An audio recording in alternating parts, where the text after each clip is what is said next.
Bonjour à tous, il est ingénieur de formation, a dirigé pendant 27 ans l'entreprise textile Tissage de Picardie, avant de devenir le délégué général de Malakoff Médéric, l'un des principaux groupes français de protection sociale, spécialisé dans l'assurance de personnes et la gestion de retraites complémentaires. Bonjour, Guillaume Sarkozy.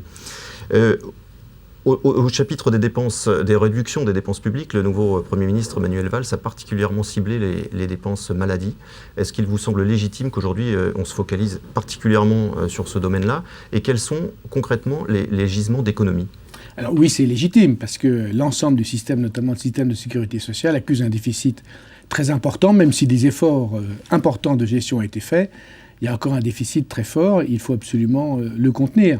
Je précise, pardon de vous interrompre, je précise ma question. Si je demande si c'est légitime, c'est qu'on dit qu'en général, c'est un des domaines dans les dépenses publiques plutôt bien géré et au regard des économies nécessaires, on se dit que ça n'est pas forcément celui sur lequel il faut travailler aujourd'hui. Je ne dirais pas ça. Moi, c'est un domaine, le domaine de la santé, qui marche bien, effectivement, qui assure une bonne santé aux Français. Quant à la gestion globale du système, on peut certainement l'améliorer. C'est évident. Grosso modo, 240 milliards d'euros de dépenses, ordonnancées par 65 millions de Français, qui font vivre plusieurs millions de professionnels de santé, et sans vraiment aucune structure d'orientation et de contrôle. Donc forcément, on peut faire mieux. Si on fait mieux de 10%, ben, ça fait 24 milliards. Oui, alors les gisements d'économie, concrètement Alors, moi, je vais laisser à l'État d'annoncer son plan. Je ne suis pas en charge de la gestion de la sécurité sociale. Et évidemment, c'est au gouvernement de le faire. Moi, ce que je peux dire, c'est que nous, et en tant qu'assureurs complémentaires, nous mettons en place des dispositifs qui nous permettent de gérer le risque en véritable assureur, c'est-à-dire d'améliorer la qualité des prestations et d'en limiter l'évolution des prix. C'est ça notre travail aujourd'hui. Et il y a encore du travail à faire en ce domaine. Vous évoquez les réseaux de soins, je présume, quand vous dites que vous... Alors, il y a plusieurs stratégies. Dans les stratégies que nous avons, bien sûr, il y a celle des réseaux de soins. Nous avons lancé, voici 4 ans, ce qui est devenu le premier réseau d'optique français. Nous avons contractualisé avec 4200 opticiens, un tiers du marché à peu près, et nous assurons dans la liberté, dans le volontariat pour nos clients, nos clients qui vont dans ce réseau, ils payent leurs lunettes en moyenne 30% moins cher que ceux qui n'y vont pas. C'est donc, comme nous remboursons la même somme qu'on aille ou pas dans le réseau, c'est donc le reste à charge de nos clients qui est très très largement amélioré et dans beaucoup de cas qui est quasiment nul. Donc ce sont des opticiens que vous agréez. Aujourd'hui, ça se limite aux frais d'optique, également, je crois, aux prothèses auditives. Alors nous avons un réseau sur l'optique, les lunettes. Nous avons un réseau d'audioprothèses qui existe aussi, qui travaille dans d'autres conditions. Et nous travaillons avec des collègues, on ne peut pas le faire ça tout seul, sur un réseau de cliniques et d'hôpitaux, et que nous allons annoncer bientôt. Et nous travaillons également, nous discutons avec beaucoup de syndicats, plusieurs syndicats dentaires, car la question des dentistes est aussi très très importante. Mais en fait, moi je voudrais que chaque spécialité médicale ait un réseau, si la loi ou quand la loi le permettra, parce que ce n'est pas le cas aujourd'hui. Oui, au regard de la loi aujourd'hui, qu'est-ce qu'il n'est pas possible de faire? Les généralistes, par exemple, vous ne pouvez pas les agréer dans le cadre d'un réseau de soins. La loi nous interdit de passer des accords particuliers, de contractualiser, je dirais, avec des médecins. Et on n'a pas le droit de rémunérer particulièrement les médecins pour des services qu'ils rendraient dans le cadre d'un réseau, ce que je regrette, car ce serait une manière d'améliorer la qualité et d'améliorer le prix payé par nos clients. Ça n'est pas du tout à l'ordre du jour, à votre connaissance? Il y a eu une loi qui a été votée il y a quelques mois qui a ouvert certaines possibilités, mais qui malheureusement a fermé cette possibilité-là de faire des réseaux avec des médecins. L'actualité en ce qui concerne le secteur, c'est ce projet de décret du gouvernement qui vise à encadrer les contrats commercialisés par les complémentaires santé. Quel est l'objectif et où en est-on précisément sur ce décret? Alors, où en est-on? Je ne le sais pas, puisque c'est le gouvernement qui doit sortir fin mars, on disait que c'était imminent. C'est ce qu'on nous a dit. Maintenant, tant que ce n'est pas sorti, alors il paraît que ça pourrait sortir dans les semaines qui viennent, mais sincèrement, je ne le sais pas. La volonté est louable. La volonté est, par le bas, je dirais, d'assurer un contrat minimum à l'ensemble des salariés qui bénéficient d'une complémentaire.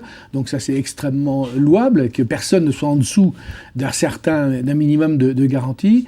De l'autre côté, par le haut, si j'ose dire, le gouvernement envisage, si j'ai bien compris, une limitation de garantie. Et là, de mon point de vue, cela pénaliserait nos assurés, car cela risque significativement d'augmenter le reste à charge. Dans une volonté qui est louable, qui est celle d'appuyer sur la tête des prix, si j'ose dire, oui, mais moi je pense qu'il y a d'autres moyens, et notamment le moyen du réseau pour le faire. Parce qu'on peut se dire, c'est vrai que c'est plutôt vertueux, a priori, comme idée. Se dire un plafonnement des dépenses, ça contribue à caper par définition les dépenses de santé, non? Non, parce que ce n'est pas un plafonnement des dépenses, c'est un plafonnement de nos garanties. Oui. Nous n'aurions pas le droit, si ce décret sortait, nous n'aurions pas le droit de rembourser au-delà d'une certaine somme, par exemple, des lunettes ou des dépassements d'honoraires de tel ou tel chirurgien, obstétricien ou médecin.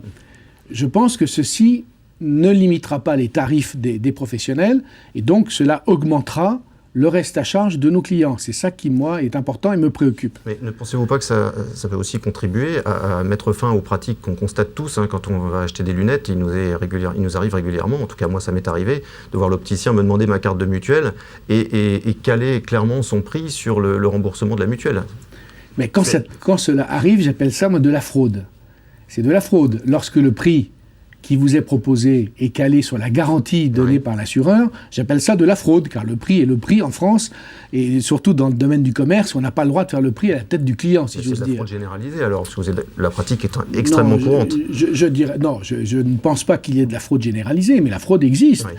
Et donc notre travail, c'est dans les réseaux de soins, et notamment dans le réseau Calivia que Malakoff Médéric a, c'est bien de contractualiser avec ces professionnels qui ont choisi de rentrer dans notre réseau, et dans lequel ils s'engagent sur un certain nombre de pratiques, il y a des contrôles qui sont faits, et je pense que la fraude, dans ce cas-là, est extrêmement limitée. C'est donc bien l'objet du réseau. Oui, je crois que dans ce cadre-là, vous avez même mis à la disposition de vos clients un numéro qui leur permet de vous signaler lorsqu'ils estiment qu'un prix proposé par un praticien est trop élevé. Vous menez votre propre enquête, vous sollicitez le praticien en question. Alors, dans le cadre... schématise, hein, mais c'est un petit peu schématisez, mais effectivement, nous avons un service de ce type-là. Dans le cadre de réseau, les prix sont déjà négociés, donc il n'y a rien à faire.